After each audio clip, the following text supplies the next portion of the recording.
problem with the presentation. Good evening. How are all of you? Hope you're blessed today. I'm really excited to share the word, but I'm a tad bit shy as well. So please bear with me. But before I share the word, I would like to say a small prayer. So please can you pray with me? Heavenly Father, I thank you this day. Thank you, Heavenly Father, for all the love that you have showed on us, on our families. Thank you so much, Heavenly Father, for this blessed day. Lord, I cover each and every word from my mouth under the precious blood of Jesus Christ. Yes. That whatever I say be a blessing to each and one of the people listening to the word. Thank you, Heavenly Father, for everything that you've done in my life. Lord, let this message touch somebody and let them be changed when they hear this. In the name of Jesus, amen. Amen. So I was given the passage Exodus 14, and it is the very famous story of walking through the Red Sea. So I'm pretty sure that most all of you have heard the story already, right?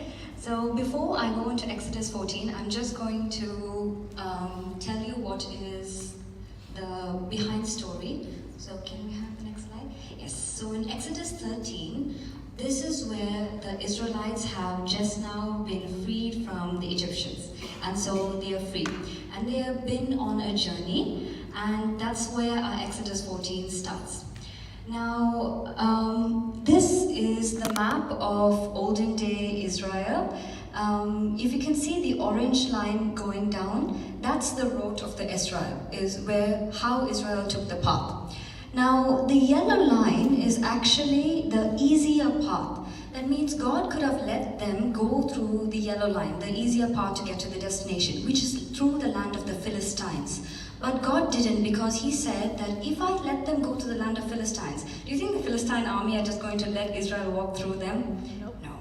They're going to rage an enormous war and start killing them. And immediately the Israelites, oh my God, God brought us out of Israel to die. I don't want. So God didn't want them to get afraid. He wanted them to still have faith in him. So he took them the long way. And as he took them the long way, just highlighted on the screen for you. If you see that red mark, that is our Red Sea. This is where they crossed. So this is where the miracle happened that God brought. Alright? Alright, so let's start with 14. So 14 verse 3, it says, Pharaoh will think the Israelites are wandering around the land in confusion, hemmed in by the desert. And I will harden Pharaoh's heart, and he will pursue them. But I will gain glory for myself through Pharaoh and all his army, and the Egyptians will know that I am the Lord. So right now, Pharaoh is upset. His firstborn has died, and he wants revenge. So he's chasing after the Israelites. Now I just want to play a small clip, so you're on the same page with me, so you can imagine the story along as I teach.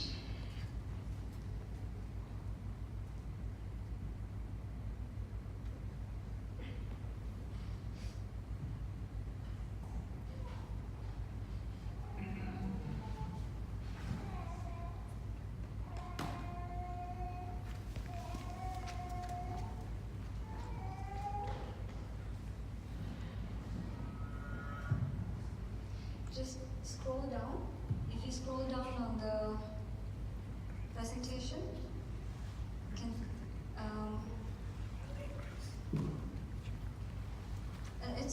you can put the presentation in large screen, please. If you just scroll a little bit down, you will see a play button in the middle part. There'll be a play button that will appear. You can't click on the screen, you have to click on the play button.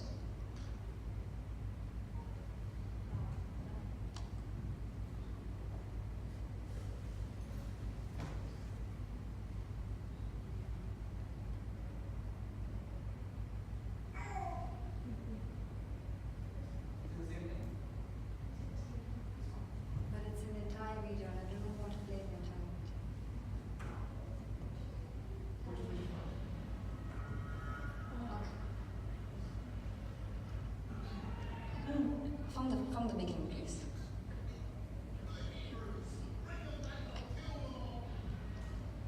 Alright, so I think there's some issue which you can watch.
This was a most magnificent miracle.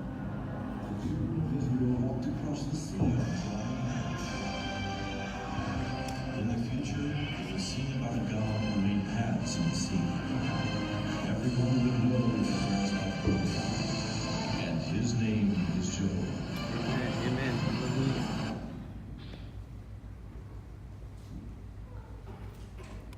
So,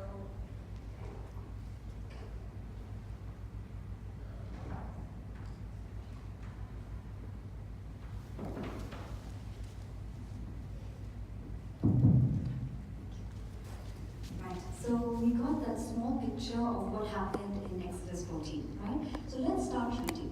Exodus 14 verse 1, And the Lord spake unto Moses, saying, Speak unto the children of Israel, that they turn and encamp before Pi-hahiroth, between Migdol and the sea, over against Baal-zephon. Before it shall they encamp by the sea.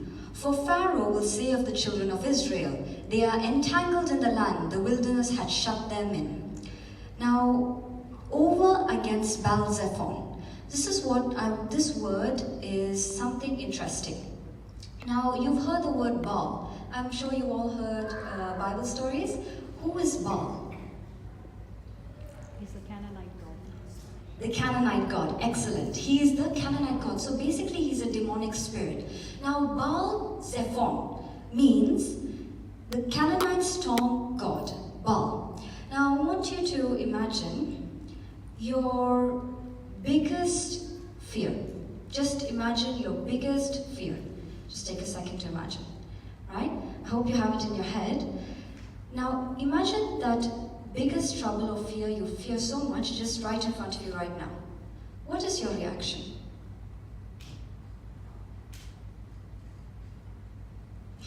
No reaction. Scream and cry. Yes, scream, cry. I'll be afraid. You'll be thinking, what can I do next? That's human flesh, right? So this Baal-zephon, the spiritual meaning is, I think there's something wrong with the presentation. All right, the spiritual meaning is the storms of your life. The storms of your life is this Baal-zephon. Now, our normal, as a human, our reaction to the storms of our life is fear, to be afraid, to be frightened.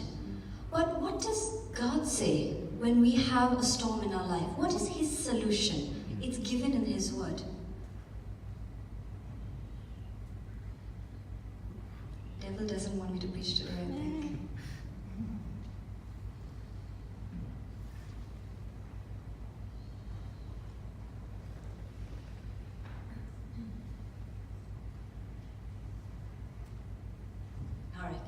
Here it says in verse 2, Speak unto the children of Israel, that they turn and encamp before Pi-hahiroth.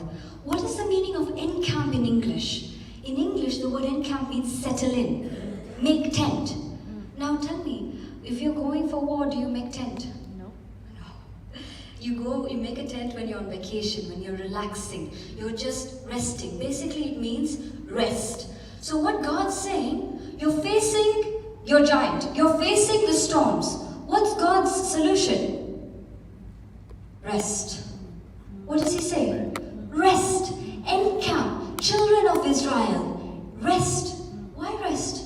Know that I am your God. Amen. I was the one who saved you out of Egypt. Amen. Why are you afraid? Amen. What are you looking for? Why are you afraid? The Egyptians are coming, so you're going to run?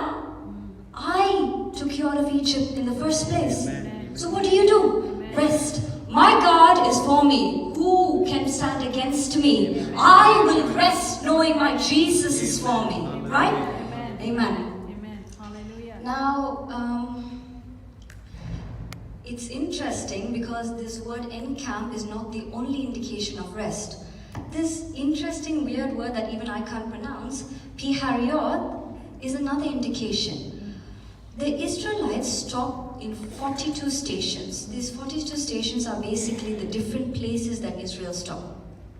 Want to know something? Piharioth is the 4th station.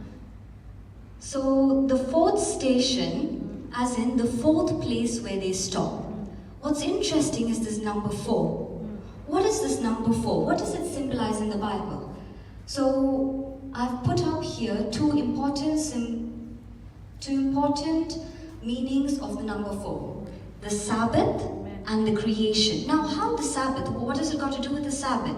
The 4th commandment in the 10 commandments, what does it say? Remember and keep the Sabbath. Amen. What is the Sabbath? The day of rest. Excellent. The day of rest. The day that God said, rest. Now what's more interesting is that we went through the Passover. When is the Passover celebrated over that week? On the 7th day. What is the 7th day? The day of rest. The Sabbath is the 7th day. So what is God trying to show you? He brought the Israelites to a position of rest. Amen. Well, that means 4th station means how long the Israelites must be traveling. But he didn't let Pharaoh chase them until then. When did he bring Pharaoh to chase them? Allow Pharaoh to chase them? When they were entered into